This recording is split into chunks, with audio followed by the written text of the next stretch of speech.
Friends, நம்ம இந்த வீடியோவில் என்ன பார்த்துருக்கோம் பார்த்தீங்கன்னா, ஒரு கோழி பண்ணை தான் பார்த்துட்ருக்கோம். இந்த கோழி பண்ணை பார்த்தீங்கன்னா 110 அடி நீளம், அகலம் பார்த்தீங்கன்னா 20 அடி.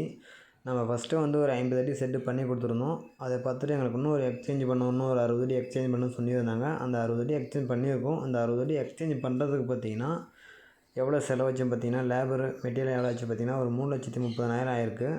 யாருக்காவது செட்டு போடணும்னு நினச்சிங்கன்னா கமெண்ட்ஸில் கமெண்ட் பண்ணுங்கள். தருமபுரி சரௌண்டிங் இருக்கிற நண்பர்கள். இது மொத்தமாக பார்த்தீங்கன்னா 3,30,000 ஆயிருக்கு. கம்ப்ளீட்டாக எல்லாமே வந்து ஒரே நபராக செஞ்சு கொடுத்துருக்காங்க. நம்ம வந்து ஒரு செட்டு போடணுன்னா ஒரு வெல்டிங் ஒர்க்கரை தேடணும், கட்டடம் கட்டுறதுக்கு ஒரு மேசனை தேடிட்டு இருக்கணும். அதனால் பார்த்தீங்கன்னா இது எல்லாமே வந்து ஒரே ஆளை செஞ்சு கொடுத்துருக்காங்க. சரி, இப்போ வாங்க நம்ம ஒரு செட்டுக்குள்ளே போய் பார்ப்போம் ஃப்ரெண்ட்ஸ். இது செட்டு பார்த்தீங்கன்னா ஹைட்டு பார்த்தீங்கன்னா 6 அடி.